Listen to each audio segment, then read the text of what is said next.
हाँ। Hello everyone, मैं हूं डॉक्टर राजेश कुशवाहा। और लास्ट ईयर हमारे साथ पढ़ रहे थे अंकुश भंडारी। और इस साल इनका नीट में सिलेक्शन हो चुका है। इनके मार्क्स हैं 675 मार्क्स। और अभी ये कॉलेज में ही थे, मैंने इनको फोन करके बुला लिया।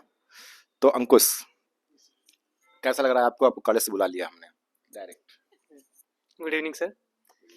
सर ये तो मुझे बहुत अच्छा लगेगा, आपने मुझे याद किया है इतने टाइम बाद। मतलब ये तो किसी के लिए बहुत अच्छी बात होगी कि उसके टीचर से इतने टाइम बाद भी याद कर रहे हैं और अपने काम के लिए बुला रहे हैं। तो सर थैंक यू सर। कुछ बच्चों के सवाल हैं, ऑडियंस बैठी हुई है सर। ऑडियंस ऑडियंस जो हमारे कोचिंग के ही बच्चे हैं और इस साल ये नीट का एग्जाम देंगे बच्चे। तो इनके कुछ सवाल हैं, तो ये सवाल पूछेंगे आपसे और आपको बताना होगा। पहले मैं आपसे कुछ सवाल पूछ लेता हूँ।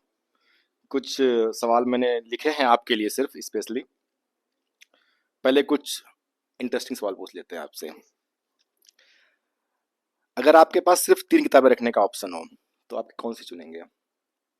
सिर्फ 3 बुक्स आपको रखने का ऑप्शन हो आपके पास नीट के लिए, तो कौन सी चूज़ करेंगे आप? सर एनसीईआरटी बायोलॉजी, और बाकी ऑर्गेनिक के लिए केमिस्ट्री की बुक, और फिजिक्स के लिए जो हमारा जो समरी पॉइंट वाला पार्ट होता है वो रख सकते हैं। अगर आपके लिए एक मूवी बने, मूवी का शीर्षक है हाउ आई क्रैक्ड नीट, तो आप क्या चाहेंगे? कौन सा एक्टर आपका रोल निभाए? सर इसके लिए तो मैं आमिर खान। ठीक है। अगर हम नीट को एक वीडियो गेम माने, तो फिर जो है सबसे कठिन लेवल नीट के लिए कौन सा होता है? सबसे कठिन सब्जेक्ट बता सकते हैं आप? सर ये तो फिजिक्स फिजिक्स में, क्योंकि इट्स अबाउट कि हाँ हमें अगर फॉर्मूलेस पता भी हैं तो हमें उसको अप्लाई करना आना चाहिए, हम कितने प्रैक्टिस में हमारे पास वो है, तो वही है। ओके। अच्छा, कुछ बच्चे कुछ क्वेश्चन पूछना चाहते हैं आप लोग कि लास्ट के 2 महीने में आप कैसे तैयारी करें सारी चीजें। ठीक है, आप में से कोई क्वेश्चन पूछना चाहता है पूछ सकता है, ये लीजिए। Thank you sir for the opportunity. तो भैया मेरा क्वेश्चन ये है कि जैसे हमारे केमिस्ट्री में फिजिकल केमिस्ट्री होती है और इनऑर्गेनिक केमिस्ट्री होती है, उसमें लाइक बहुत सारे छोटे छोटे पॉइंट्स होते हैं जो हमें एंड मोमेंट तक याद रखने पड़ते हैं। और इनऑर्गेनिक में तो बहुत सारी एक्सेप्शंस भी होती हैं, तो वो कैसे याद रखें? मतलब कोई ऐसे। तो इसके लिए तो अभी जो तुम बुक से कर रहोगे, वो के अपने नोट्स हैं, तो उनको तुम रख सकते हो अपने पास। लेकिन जब फाइनल टेस्ट सीरीज स्टार्ट हो जाती है, तो जैसे जैसे अगर टेस्ट में तुम्हारे पास कुछ क्वेश्चन आ रहा है, तुम्हारे पास बहुत सारे पॉइंट तुम्हें ध्यान नहीं आ रहे हैं, तो उसको तुम जैसे टेस्ट खत्म हो गया तो उसके बाद पहले पेपर का रिव्यू करो, फिर अपने पास एक डायरी बना लो। हर जो सब्जेक्ट है उसके लिए अलग डायरी बनाओ, और जो पॉइंट्स तुम्हें ध्यान नहीं रह रहे हैं उनको लिख दो पॉइंट वाइज। ये ज़्यादा बेटर होता है, क्योंकि one one day before exam मान लो नीट का था, तो मेरे टाइम पे मैं हर हर कुछ तो रिवाइज हम कर नहीं सकते।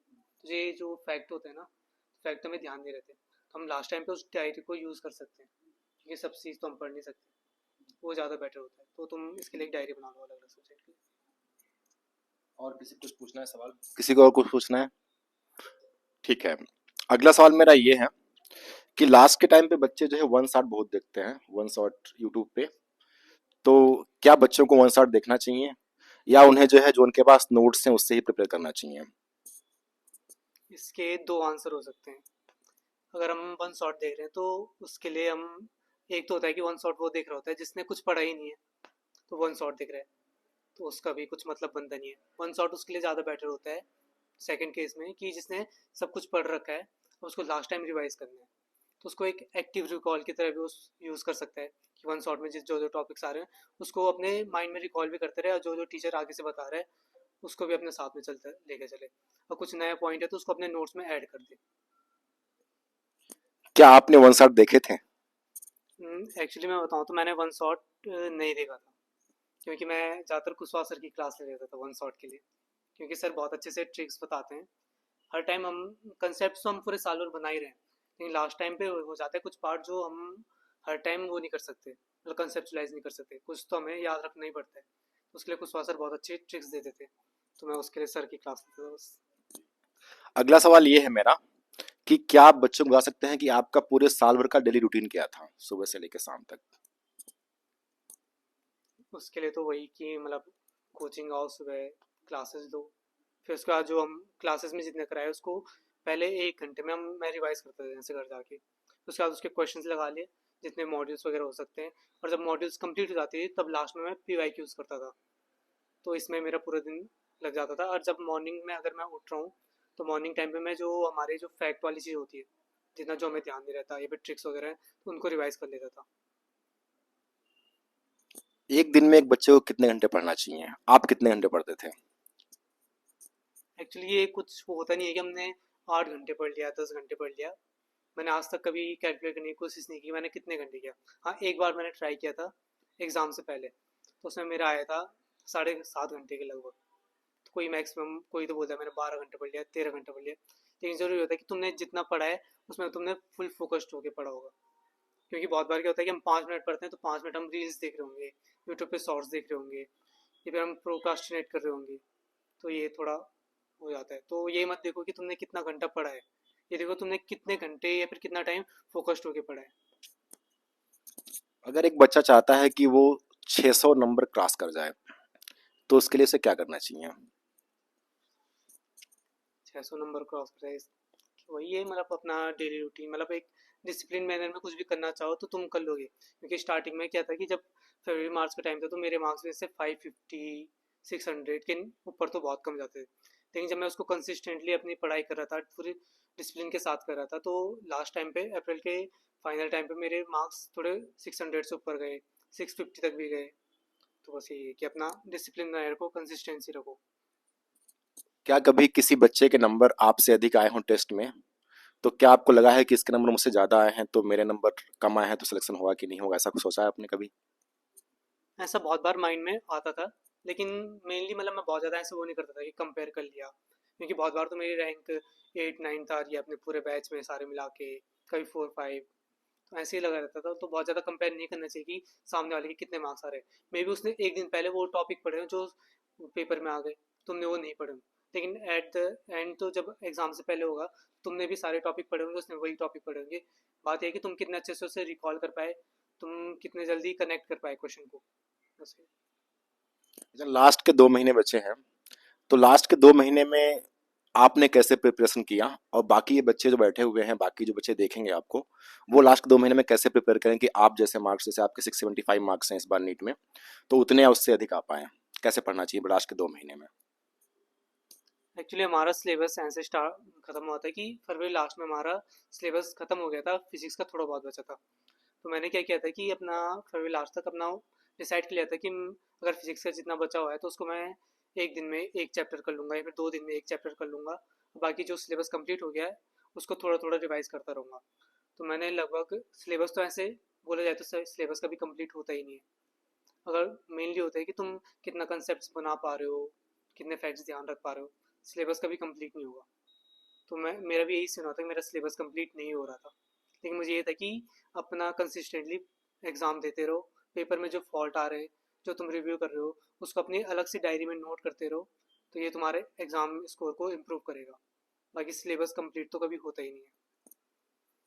अच्छा, क्या आप बताना चाहेंगे कि जो है आपने जो तैयारी की, तो तैयारी करने के बाद सिलेक्शन भी हो गया आपका, लेकिन आप बताना चाहेंगे कि ऐसा क्या है जो आप अगर नहीं करते तो आपके नंबर और भी अच्छे आ सकते थे? क्या आपने कोई ऐसी गलती की? मे बी कि मैं इसमें, तो अभी मुझे लगा नहीं कि मैंने कोई गलती की, लेकिन हाँ कुछ पॉइंट्स होते हैं कि कभी कभी हम वो कर जाते हैं, डिस्ट्रैक्ट हो जाते हैं अपने पाथ से। तो मैंने कोशिश की कि मैं कभी उस डिस्ट्रैक्शन की साइड ना जाऊँ। क्योंकि नीट के बाद तो तुम्हारे पास बहुत टाइम होता है, तुम्हें जो पसंद है तुम वो कर सकते हो। लेकिन इस टाइम पर हमें फुली फोकस होना ज़रूरी है। तो मुझे बहुत कम लगा कि मैंने कुछ गलत किया या फिर कुछ सो नहीं किया। ठीक है। और कुछ पूछना चाहेंगे आप लोग, ऑडियंस, स्टूडेंट्स? नैन्सी? अच्छा, किसी कुछ? हाँ, पूछिए। भैया जैसे अभी हमारे पास सिर्फ 2 महीने बचे हुए हैं और अभी तक हमारा थोड़ा सिलेबस रहता है, तो हमारी 2 ढाई बजे तक तो क्लासेस होती हैं और कुछ हमारे पीछे का बैकलॉग भी है। और हमारे जो आते हैं मतलब फुल टेस्ट सीरीज़ आ रही है अभी, मतलब जो टेस्ट भी चल रहे हैं, तो उसके लिए प्रिपेयर करना, हमें बैकलॉग भी कवर करना है और क्लास का रिवाइज भी करना है, उससे क्वेश्चन भी करने हैं। तो इसमें टाइम मैनेजमेंट हम कैसे करें? एक्चुअली जो तुम्हारा अभी क्लास में चल रहा है ना, उसको पूरे फोकस के साथ करो। बैकलॉग को बैकलॉग रहने दो। अगर तुम्हें वीकेंड में टाइम मिल रहा है तो उस बैकलॉग को तब कर लो कवर, लेकिन जो जो तुम्हारा अभी क्लासेस में चल रहा है उस पर फुली फोकस रहना, उसको बैकलॉग मत बनने देना। क्योंकि होता है क्या है कि जब हमारा बैकलॉग होता है ना, तो जो पुराना बैकलॉग है उसके चक्कर में जो क्लासेस में ऑनगोइंग होता है वो बैकलॉग बन जाता है। तो प्रेजेंट उसको तो बैकलॉग मत बनने देना, जो पुराना बैकलॉग है उसको वीकेंड टाइम पे कर लो या फिर बाद के लिए छोड़ देना। और बात रही कि तुम्हारा मान लो क्लासेस में जो एक चल रहा है और एग्ज़ाम में कुछ और टॉपिक्स आ रहे हैं, तो उसकी वजह से भी जो प्रेजेंट का ऑनगोइंग जो है उसको मत छोड़ना, उससे बैकलॉग मत बनने देना। अगर एग्ज़ाम है तो उससे एक दिन पहले तुम उसके फॉर्मूले रिवाइज कर लो या फिर कुछ फैक्ट वाली चीज़ उनको ध्यान रख लो। तो इसमें तुम्हें ध्यान भी रहेगा कि तुम्हें क्या करना है क्या नहीं करना है। अगर उसके बाद अगर एग्ज़ाम तुमने बिना पढ़े दिया भी है, लेकिन जो पेपर है उसको पूरी तरह रिव्यू करो। मेन चीज़ वही है कि तुम पेपर को ठीक से रिव्यू कर रहे हो कि नहीं करो, क्या फॉल्ट है उसको नोट करो, बस इतना। अगला सवाल मेरा ये है कि अगर आप नीट के एग्जाम में गए हैं जिस दिन, तो सुबह के टाइम पे काफ़ी नर्वसनेस रहती है, तो क्या आपने ऐसा फील किया? अगर फील किया तो उसको कैसे दूर किया आपने? एक्चुअली मुझे इतनी नर्वसनेस थी नहीं, क्योंकि मैं घर पे था तो सर, भैया, दीदी या फिर पेरेंट्स सब साथ में ही थे, तो उनके साथ हंसी मजाक में, तो कभी ऐसा फील हुआ नहीं कि नर्वसनेस वगैरह। बाकी जो थोड़ा बहुत था भी तो वो मैंने थोड़ा बहुत हो गया था, मतलब ठीक ठाक था सब, मुझे बहुत ज़्यादा हुई नहीं नर्वसनेस।